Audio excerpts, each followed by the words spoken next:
the Minister of Culture apparently is no match for the Ohio State Brotherhood. At least that's been the case now. That's an excellent intro. 2 straight games that Matthew McConaughey has had to come watch Ohio State beat Texas. The Longhorns came into the Horseshoe to kick off the 2025 season on Saturday in the Horseshoe. The loudest that I can ever recall it. Electrifying atmosphere, and they lost just like they did in the Cotton Bowl 8 months ago. 14-7. In terms of aesthetics, I won't know if I'd call it a work of art, but a win is a win, and it is pretty significant for the Buckeyes to start off on that foot. Welcome to Snap Judgments on the Austin Birm Show. He is Jeremy Birmingham. I am Austin Ward. How did it feel on the sideline? It was electric in here.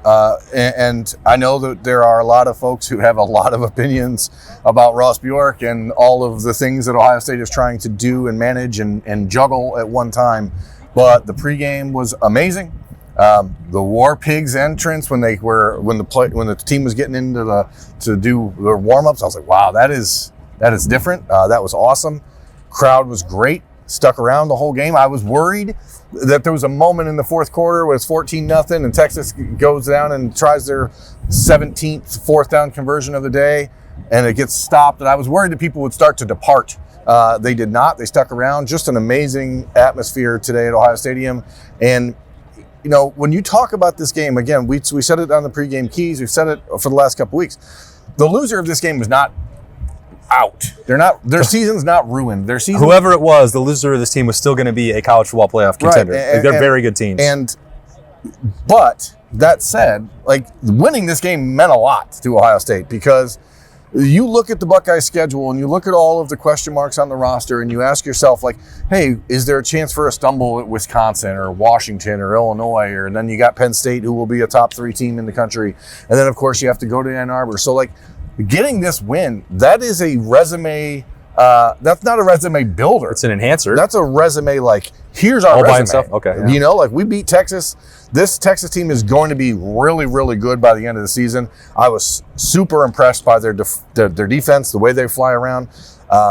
All the conversation we'd had in the last couple of days about their defensive front, they showed up. They were really good. And it's a weird win because Ohio State had 203 yards of offense. They seemed to be pretty content not trying to score after the Carnell Tate touchdown. And that's because Matt Patricia's defense they seemed torn by it, though. Like, when the second and long throw on the drive with 3.5 minutes to go, I was like, oh, okay. Well, that was weird. Yeah. That was one of those. That's, again, you're dealing with the first-time play caller, and I was questioning that. I think if you're going to do that, you do it on the first play. But that's irrelevant. That is too much second guessing of a win of get over the number one team in the country. This was Brian Hartline and Ryan Day saying that defense is going to carry us, and they did it.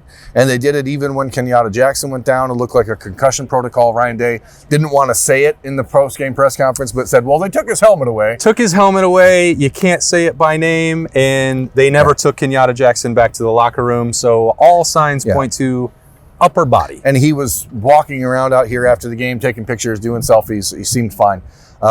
Overall, just a really, really remarkable performance by Matt Patricia in his Ohio State debut. I mean, I don't think we can really start Snap Judgments anywhere other than that. Isn't it a little bit strange that you look at a 14-7 final score and you're like, is that impressive? How impressive is it? It was incredibly impressive. And I could name 40 different Buckeyes who contributed to it. Like, it was a comprehensive team win. And you say, well, maybe they should have attacked more, could have attacked more. Should they have opened up the passing attack? You know, whatever. I think that Ohio's, there may be elements of truth to that. Ryan Day, when I asked him about it in the postgame, said, well, maybe Julian was more ready to do some of those things than Ohio State and the coaching staff thought.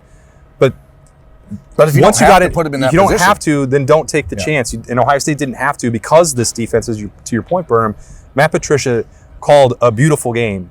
And watching him toy and experiment with Arvell Reese here and CJ Hicks on the last play, the deciding play of the game, how cool was that to see him come off the edge? What a great play by Arch Manning. And like that's we talked about it all week. Like these are heavyweights, man. This is a heavyweight bout. But it's for a 14-7 game, there was so much crammed into it. Yeah. Like, you could talk about Jermaine Matthews and the interception and the pass breakup. You can talk about the fourth down stops and the goal line stand. Yet again, Ohio State bowling up its back. How many of those were there? I mean, 3?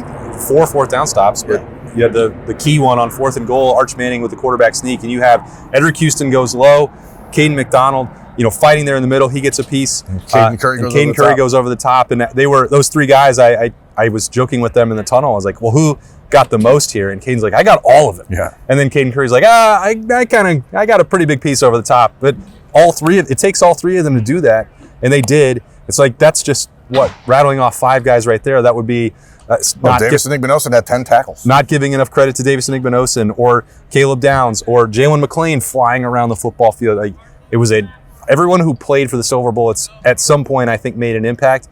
And even offensively, I mean, you can pick and choose some really bright spots. I think what I'm going to talk about next week, if we're going into snap judgments, is like maybe Ethan Onyanwa was the right combination on the right side. It was the only touchdown drive of the first half, and I felt like the running game was getting on track at that point, untracked on that point, and on track. Again, that's nitpicking.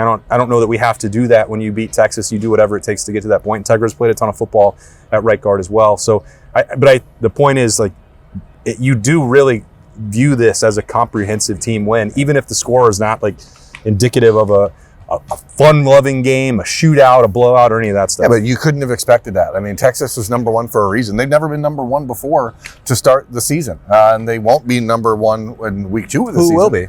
I don't know. Maybe Ohio State, but it's possible it could be LSU or Clemson. We'll see how that goes tonight. Oh, interesting. We'll see how that goes tonight. But I think that what you saw here, again, just a very weird day. Like you can say things about this game that we haven't said in like a decade. Like, well, the Ohio State receivers didn't help the quarterback, which, again, all week we're talking about letting Julian see the ball go through the hoop. And then he makes I'm not sure if the read to Max Clare on the first drive of the game for the Buckeyes was the right read. I know that there was conversation with him in postgame about like Ryan Day getting in his ear a little bit about that. Maybe he had Jeremiah open. But regardless if the read was correct or not, he threw a great ball to Max Clare. It hit Max Clare in the hands. Hit him right in the hands. Jeremiah Smith drops 2 balls. Brandon Ennis, it would have been a tough catch, but he drops a ball. All of that in the first 7-8 minutes of the game for Ohio State. And you're like, oh boy, this is not the way you want to help a first-time starting quarterback. But major kudos to Julian Sayin, who I have been wary of his ability to handle this atmosphere. And I don't know, and Ryan Day will scoff at the notion that a quarterback or any player can be a gamer. Julian Sayin is a gamer. That dude, had ice water in his veins the entire game. And Texas was bringing it from all different sorts of angles, doing a lot of different stuff up front. And Julian never seemed shook, never seemed to really get out above his skis or over his skis. What's the term? Over your skis. I didn't grow up in Wyoming. I don't know how to ski. Folks. But what a really great way to start the season. And funny enough, I think it's a reminder that Ohio State should be thrilled that these games are 60 minutes long, because the last game they played before this one in the national championship game, if it would have been 65 minutes, I think it might have had a different outcome. And if today went 65 minutes, I think it has a different outcome. But you get 60 minutes and you build everything for those 60. And what a really, really big win, man. I mean, and it sucks that Texas scored. It sucks, but there were a bunch of people in the press box who had done some research about the last time Texas had been shut out, and they scrapped a good piece of their story. Yeah, but it was amusing to watch. I mean, you think about all of the things that Ohio State had to do to beat Texas, and it was really just don't make mistakes. And Ryan Day has talked about it all week. Don't kill yourself. Don't make mistakes. Just win the game. And it was a little kind of prescient of his part to get to that juncture to say, hey, we just won the game. That's all that they had to do. Well, he said that he had been, playing this game out in his mind for the last 3 months. How frustrating must that be? To play the game in your mind for 3 months and then still have no idea. And then get no idea. Here's what Ryan Day knew. It was going to be incredibly physical. The Texas defense was going to make life difficult to move the football. He was going to have a quarterback making his starting debut. And I think once you got through it to the other side, that was sort of what I took from Ryan Day's answer and the way that he addressed Julian Sayin's composure and could they have opened up the passing attack more? And the answer was yes. He was more ready for that than when he was playing it out in his mind for the last 3 months. What's going to happen the first time he's under pressure, the first time that Colin Simmons gets loose. By the way, on the touchdown to Carnell Tate, Will Kazmarek, I don't know if he's ever going to get enough credit for this. he did not stone Colin Simmons. He hit him. He got knocked back. He didn't lose his footing. He goes back and he hits him again. Like, that's one of the most unheralded great plays, great blocks of this game. I have to rewatch. You're gonna love it when you see it, because it gave Julian Sayin the time to finally take a deep shot that they had dialed up for Carnell Tate, because the catch was great, the throw was on the money, the Buckeyes made but watch Will Kazmarek, America, if you get a chance, because I think that was a really important play too. But there's going to be times that he's under pressure. He's going to have to escape the pocket, and all that stuff is going to become more familiar to him. He's going to grow. Yeah. He won the game, and what's the best thing? When you win and then you get to learn. How many guys have ever beat the number one team in the country in their... I'm afraid they showed the stat at the end of the game. How many was it? How many guys have beat the number one team in the country in their first start? One. Who was it? Jim Harbaugh. Ouch! All right, well, so now there's two. And again, the Big Ten runs college football. Yeah. It's just always circles back to this guy. Always. I thought we were going to just have a nice little snappy J, celebrate the return of college football. Right. Number one versus number two in the coaches poll, the only poll that matters. Yeah, let's talk about the things that do matter heading. Now, again, Ohio State plays Grambling State next week. This is certainly not going to be the type of game that you're going to be like, well, now we got to get better. We got to ramp up. But there are questions that are going to come out of this game, and today is probably not the time to really dive into them. But that's snap judgments. It's what we do. Yeah. The run game, when C.J. Donaldson was off the field, was concerning. I think C.J. Donaldson is this team's lead back. I think the number of carries reflect that as well. 19 carries today for C.J. Donaldson, 67 yards. Tough yards, like very tough yards. Saw the hole, one cut, go. That's what this team needs out of its running back, and I think James Peoples is going to be a great back at Ohio State. But if you're not willing to put your foot in the dirt and then go, it's going to cause some problems. We were both wrong. Devin Sanchez not only played. Kudos to Devin Sanchez, man. Holy cow. Played early. Ohio State went dime. Again, that's the thing. We just don't know. We haven't seen this defense, so it is hard to predict how it's going to look when certain things happen. And Ohio State goes dime in the first quarter. Devin Sanchez is out there. And you're like, oh, okay, well, that's the way it's going to go. I was 100% wrong on that one. Yeah, I mean, you just don't know. I also didn't think that Nate Roberts was going to line up at fullback on 4th and 1. Well, that one, we had a little bit of insight that he was going to play some fullback. I wasn't surprised. It was in the first game of the season against Texas at 4th and 1. In a tied scoreless battle. I don't know that he played any other plays in this game. That's the only play he was in. And cleared the way for C.J. Donaldson on the touchdown. So we had heard Will Kazmarek had said it post-practice last week that Nate was going to play some fullback. I'm like, oh, okay, sure, neat. And he did. And obviously, big touchdown. What was your impression of the debut of Brian Hartline, the play caller? See, I know it's snap judgments, and we're supposed to snappily judge things, and I think I don't have an opinion yet. Yeah, I think my overall read is that it was fine.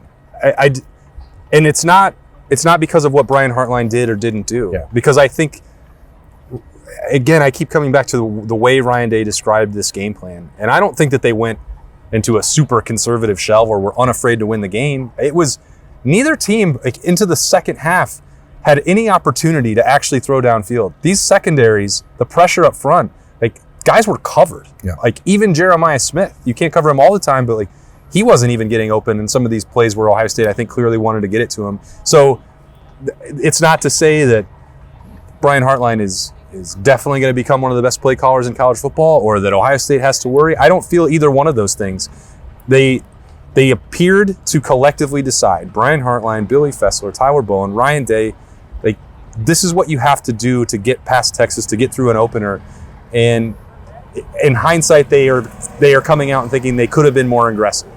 And I would say that that's probably a Ryan Day-led directive on the headset more than it is Brian Hartline being unwilling to trust his receivers or open it up. So I thought it was a very mature game plan for Ohio State and a very mature game that Brian Hartline called.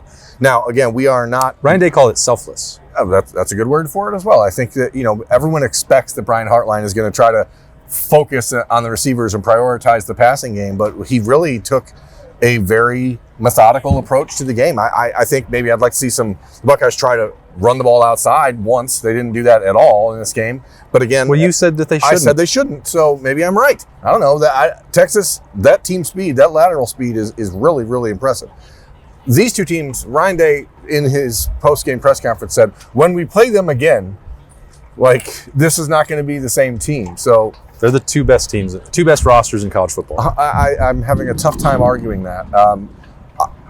Bottom line, like, you win this game and you have to be thrilled. It's Ohio State versus Texas. It's number 1 versus number 2.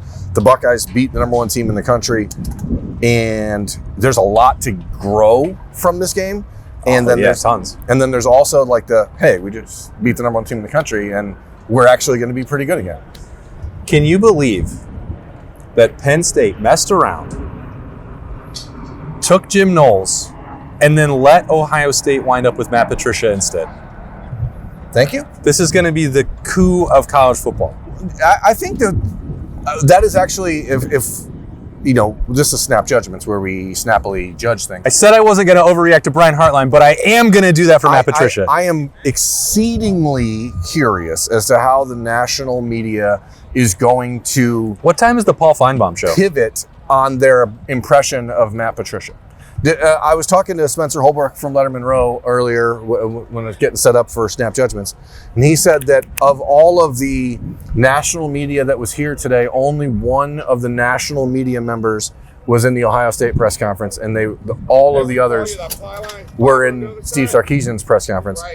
And again, I think it's annoying because no one's ever going to give Ohio State enough credit for winning a game like this. And it's all going to be about Texas and how this is now the season is on the brink, and Arch, is he or isn't he? And like, if you want to know, I'm not spilling all the tea from the press box. I sit in close proximity to some of those national people, and the flood of folks jumping off the Arch bandwagon was amusing, to say the least. Every single throw, he was under the microscope. That's not fair to him. Yeah, totally not fair. And I'm not trying to and take he a turned victory it on lap. in the fourth quarter. He made some throws. The one on the drive the late, last drive of the game, you know, the throw on Devin Sanchez was like, okay, I see it there. Now, he was inconsistent, but that's also what I thought was going to happen, because this is another quarterback making your true starting debut. Against the defense that he had no concept of. The 2 games last year don't mean anything to me. Mississippi State is terrible. Yeah. That's irrelevant to me. In this building, as loud as it is, Matt Patricia and Arvell Reese running around like a madman. Dude, he's real good. Has anyone told America that Arvell Reese is going to be good? What I said on, I think, Monday at Roosters, that was the thing. When did I say that? We talk. Everyone was going to come out of this game talking about Arvell Reese. And if you're not America, get with the program. Arvell Reese is a freak. Yeah. Period. Yeah. Second Ohio State player drafted in next year's draft. Okay. I've already said it. We have so much more that we can get to, but... Yeah, we've got a long week ahead. And honestly, we're probably going to talk about the Ohio State-Texas game for the next 3 weeks, probably until we head out to Seattle for the Washington game, because Grambling State and Ohio are certainly not going to provide enough fodder for like dissecting those matchups. But this one matters a ton. Ohio State's 1-0. They beat the number 1 team in the country. They have vanquished the Manning. Although the Manning ratio didn't. Were Peyton and Eli upstairs, or were they not? I didn't see them. Interesting. Maybe they knew what Matt Patricia was going to do. Maybe. I'm sure Peyton did not like playing against Matt Patricia when he was. The last couple, as you said, the next few weeks, we're going to probably keep breaking down Ohio State, Texas for that duration until Washington. I think it's probably going to be a little bit more enjoyable to talk about it after this, just for reasons. Ohio State. You just love when there's things to improve on, and you still beat the number 1 team in the country in a game where you had 203 yards, but you did the little things right. You didn't turn it over. You were clean most of the game with penalties. Like you did everything you had to do. So kudos to Ryan Day. Congrats to Julian Sayin, and condolences to the 2 Texas fans who showed up to the live Austin Birm Show to talk trash and try and heckle us. Yeah, they were nice though. Except, one of them was nice. Yeah, the other one, you're a loser, buddy. I guess he was crying on television. Was he doing that again today? I'm not sure. I guess we'll have to go back and watch the footage of that. But there are more Texas tears. They are a 14-7 loser to Ohio State. The reigning national champions begin their attack of the title defense with another win over the team they vanquished in the Cotton Bowl in the semifinal last year. Probably a good chance that Texas is still a very good team that they could face again. Ryan Day seems like he's expecting that. We'll see. This is only week 1 of the regular season, and it starts with the Buckeyes on top. These have been Snap Judgments on 10 TV Plus, 97.1 The Fan, Apple, Spotify, anywhere that you want to download the podcast. The audio only is available to you. We appreciate you following along with all the coverage. We have a lot more that we'll get to as we roll along. Hope you enjoy the rest of your holiday weekend. He's Birm, I'm Austin, and we'll see you for week 2.